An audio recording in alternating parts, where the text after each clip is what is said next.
Good morning student, कैसे हो सभी। आइए आज हम जानते हैं एक नए टॉपिक के बारे में, दैनिक पाठ्य योजना। दैनिक पाठ्य योजना बीएड में जो भी विद्यार्थी टीपी पे जाते हैं यानी कि इंटर्नशिप पे जाते हैं तो उनको विद्यालय में जाते समय पढ़ाने से पहले दैनिक पाठ्य योजना लेसन प्लान तैयार कर कर बच्चों को पढ़ाया जाता है। उसी लेसन प्लान की चर्चा आज हम करने वाले हैं। दैनिक पाठ्य योजना कई प्रकार की होती है, जैसे कि आपका सब्जेक्ट है सामाजिक विज्ञान तो उसमें अलग प्रकार की दैनिक पाठ्य योजना बनेगी। अगर आपका विषय है विज्ञान, जनरल साइंस से संबंधित है, केमिस्ट्री से संबंधित है तो आपका लेसन प्लान है वो अलग बनेगा। हिंदी से संबंधित हैं तो हिंदी के अनुसार वो लेसन प्लान बनेगा। तो आज हम बात करने वाले हैं साइंस विषय के, विज्ञान विषय के लेसन प्लान के बारे में। तो जानिए साइंस विषय का लेसन प्लान कैसे होता है। वैसे आपको पहले ही बता दूं मैं कि ज़्यादा इसमें कोई भिन्नता नहीं है सामाजिक विज्ञान में और विज्ञान के लेसन प्लान में। कुछ एक शब्दों की, कुछ एक प्राप्य उद्देश्यों की, विशिष्ट उद्देश्यों की भिन्नता है जो आज हम डाउट क्लियर करेंगे। लेसन प्लान बनाते समय आपने सर्वप्रथम देखा होगा सभी लेसन प्लान में कॉमन जो प्रोफॉर्मा होता है, शुरुआत यहाँ से करेंगे इधर वाली साइड से, छात्राध्यापक का नाम।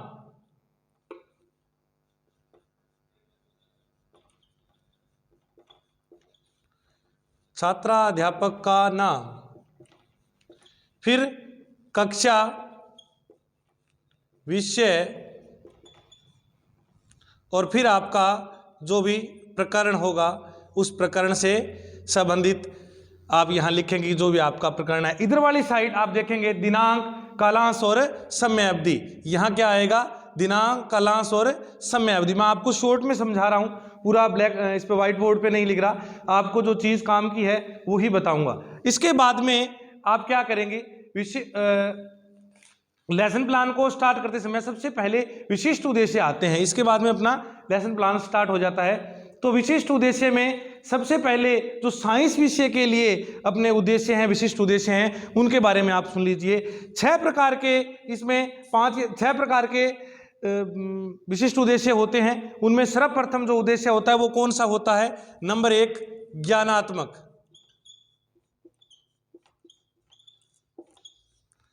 नंबर 1 कौन सा होता है? ज्ञानात्मक होता है। ज्ञानात्मक के बारे में अपने 2 पॉइंट करने होंगे आपको कि आपको बच्चे परिभाषा आपको अगर करवाते हैं तो उसके बारे में आप जानकारी, बच्चे जानकारी रखते होंगे, पुनः स्मरण उसका परिभाषा का कर सकेंगे। ज्ञानात्मक इस प्रकार के आपके जो छात्र क्रिया है जो छात्रों के द्वारा आपको दी जाएगी, छात्र के व्यवहार में परिवर्तन जो आएगा, छात्रगत व्यवहार परिवर्तन जो आएगा, उसके बारे में 2 टॉपिक आप लिखेंगे। उसके बाद में जो सेकंड है वो कौन सा है? अवबोध।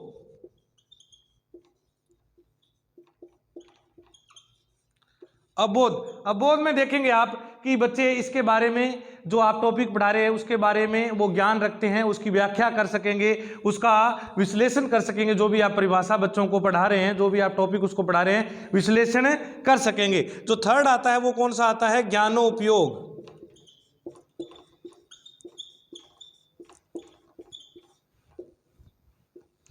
थर्ड कौन सा आता है? ज्ञानोपयोग। ज्ञानोपयोग के बारे में आप क्या लिखेंगे?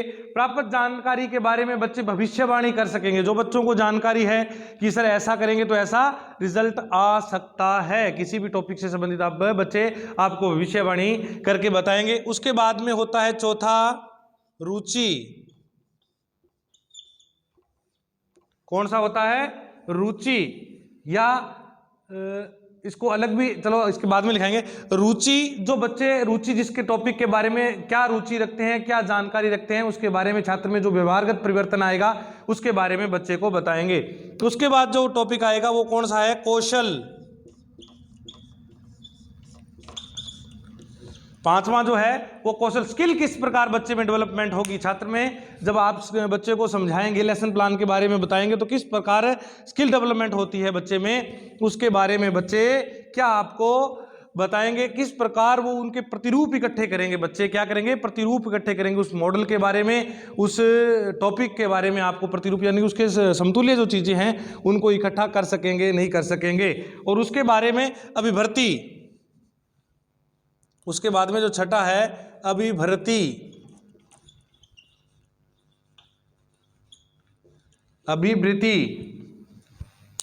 अभिवृत्ति के बारे में जो बच्चे आपके टॉपिक के बारे में जो मत रखते हैं आप उनका क्या करेंगे, बच्चे क्या करेंगे, उनका सम्मान करेंगे। आप जो मत, बच्चों के मत का भी आपको सम्मान करना है, और बच्चे में जो परिवर्तन आएगा, जो आपको रिउत्तर देगा, वो रीआंसर देगा, उसको क्या करेंगे, आप उनका सम्मान करेंगे। इस प्रकार जो भी छात्रगत व्यवहार परिवर्तन आता है आपके विशिष्ट उद्देश्यों में, वो 2-2 टॉपिक इनके आगे लिखते जाएंगे। 6 आपके विशिष्ट उद्देश्य होंगे। सबसे पहली बात तो क्लियर यहाँ होती है कि साइंस के जो 6 विशिष्ट उद्देश्य हैं वो इस प्रकार हैं। उसके बाद में आप अपने चलते हैं लेसन प्लान के ऊपर। उसके बाद में सहायक सामग्री का जिक्र करेंगे। शिक्षण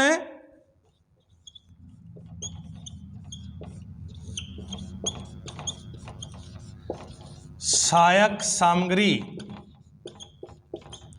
शिक्षण सहायक सामग्री में जो भी चीज़ आप पढ़ाते समय लेंगे वो आपकी शिक्षण सहायक सामग्री में आएगी। शिक्षण सहायक सामग्री में आप देख रहे होंगे कि अपने जो पढ़ा रहे हैं वो किससे पढ़ा रहे हैं, व्हाइट बोर्ड से पढ़ा रहे हैं, डस्टर से पढ़ा रहे हैं, या डस्टर यूज में ले रहे हैं, इसे व्हाइट ब्लैक स्केच से जो पढ़ा रहे हैं उसको अपने शिक्षण सहायक सामग्री में प्रयोग करेंगे। उसके बाद में आएगी शिक्षण विधियाँ। क्या आएंगी? शिक्षण विधियाँ। जिस भी शिक्षण विधि से आप पढ़ा रहे हैं,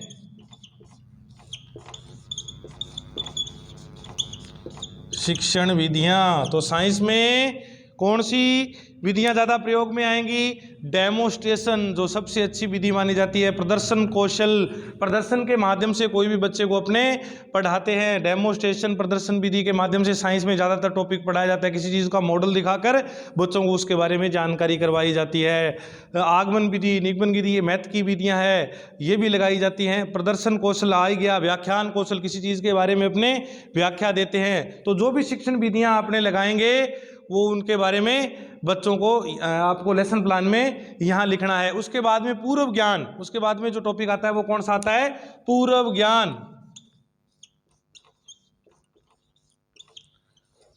पूर्व ज्ञान से बच्चों को जोड़ेंगे कि उन वो टॉपिक के बारे में पूर्व ज्ञान क्या रखते हैं, उनको जानेंगे। आप बच्चों को टटोलेंगे कि वो पूर्व ज्ञान किस प्रकार रखते हैं। पूर्व ज्ञान को जानते हुए अपनी उसके बाद में क्या तैयार होगी? प्रस्तावना तैयार होगी। क्या तैयार होगी? प्रस्तावना। समझ में आ रहा है सभी को? प्रस्तावना।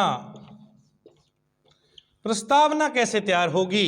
ये हर विषय में प्रस्तावना तैयार की जाती है। कोई भी हो, कॉमन सब्जेक्ट कोई भी हो, सब विषयों में प्रस्तावना निकाली जाती है। बिना प्रस्तावना के टॉपिक तक पहुंचना संभव नहीं है। आपकी पूरी की पूरी स्किल उसमें नहीं लगेगी जब तक आप प्रस्तावना बच्चों के सामने निकालेंगे नहीं। प्रस्तावना किस प्रकार निकालेंगे? आप टॉपिक से पहले के जो प्रश्न है, सामान्य जानकारी के प्रश्न है, बच्चों के बारे में रखेंगे। मान लो आपको टॉपिक पढ़ा रहे हो, अमल के बारे में पढ़ाना चाहते हैं, तो आप बच्चों को किस प्रकार पढ़ाएंगे? मान लो पहला प्रश्न हो गया, आपके हाथ में नींबू है, तो बच्चों को आप प्रदर्शित करेंगे, दिखाएंगे कि मेरे हाथ में क्या है? नींबू है। बच्चे आपको देख के, उसकी आकृति को देख के बच्चे बता देंगे कि मेरे हाथ में नींबू है जी। नींबू के बारे में आप पूछेंगे कि नींबू किस तरह का फल है, तो बच्चे आपको उत्तर देंगे कि ये खट्टा फल है। खट्टा फल और कौन कौन से होते हैं, तो उसके बारे में भी बच्चे आपको जवाब देंगे कि खट्टा फल नींबू, आम, संतरा जो है खट्टे फलों में आते हैं। वो किसके कारण होते हैं? चौथा प्रश्न आपका बन गया कि किसके कारण होते हैं, तो बच्चे उसका भी उत्तर देंगे कि अमल के कारण होते हैं। अगर 10वीं 12वीं में आप पढ़ा रहे हैं तो इस प्रकार बच्चे जवाब देंगे आपको। अमल के बारे में और क्या जानते हैं आप? बड़ा प्रश्न उनको लास्ट में 5वां प्रश्न आपको करेंगे कि अमल के बारे में आप क्या जानते हैं। तो उसके बाद में 5वां प्रश्न आ जाएगा, वो समस्यात्मक आ जाएगा कि अमल के बारे में हम ज़्यादा जानकारी बच्चे नहीं रखते होंगे। आप फिर यहाँ प्रकरण के ऊपर, प्रकरण जो आपका लिखा वहाँ लिखेंगे आज हम अमल के बारे में, उद्देश्य कथन हमारा ये हो जाएगा कि आज हम अमल के बारे में विस्तृत जानकारी प्राप्त करेंगे। इस प्रकार आपको प्रस्तावना निकालनी है। पूर्व प्रश्न उससे तैयार करके बच्चों की जानकारी लेके पूर्व ज्ञान को जानते हुए आपको प्रस्तुतिकरण करना है। उसके बाद में उद्देश्य कथन के बाद में प्रस्तुतिकरण आएगा। प्रस्तुतिकरण में याद रखिए अधिकतम 3 टॉपिक, कम से कम 2 टॉपिक होने चाहिए। अमल के बारे में जानना है तो अमल कितने प्रकार के होते हैं, अमल क्या है, अमल की परिभाषा, तो कम से कम 2 शिक्षण बिंदु आपके होने चाहिए। एक शिक्षण बिंदु के बाद पुनरावृत्ति क्वेश्चन और विकासात्मक क्वेश्चन आपके बनने चाहिए। 2-2 क्वेश्चन, पुनरावृत्ति क्वेश्चन और विकासात्मक प्रश्न आपके बनने चाहिए। और उसके बाद में अंत में जो क्या होगा, मूल्यांकन प्रश्न होंगे। अंत में मूल्यांकन प्रश्न आप लिखेंगे। मूल्यांकन प्रश्नों में आप वही प्रश्न दोहरा सकते हैं, उस टॉपिक से संबंधित परिभाषा पूछ सकते हैं।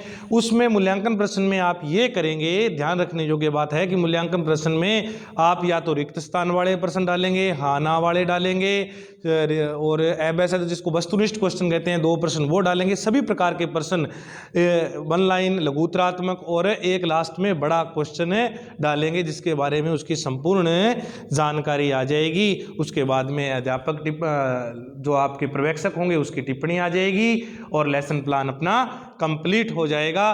पूर्ण लेसन प्लान को इस तरीके से पढ़ाकर आप बच्चों को अपने साथ कनेक्ट कर सकते हैं। जब तक पूर्ण रूप से लेसन प्लान अपने दिमाग में नहीं होगा, अपने माइंड में नहीं होगा, एक टीचर के दिमाग में जब तक लेसन प्लान, एक प्लान कोई भी काम करते हैं तो एक प्लान के योजना के तहत करते हैं। योजना से किया गया कार्य हमेशा लक्ष्य की ओर लेके जाता है, और योजनाबद्ध तरीके से आप बच्चों को पढ़ाएंगे तो जरूरी, ये कंपलसरी हो जाता है, ये तय हो जाता है कि जरूर आप लक्ष्य तक पहुंचेंगे। तो पहले आप खुद योजना बनाइए, खुद लेसन प्लान तैयार कीजिए, फिर बच्चों को पढ़ाइए और बच्चों को अपने लक्ष्य तक पहुंचाइए।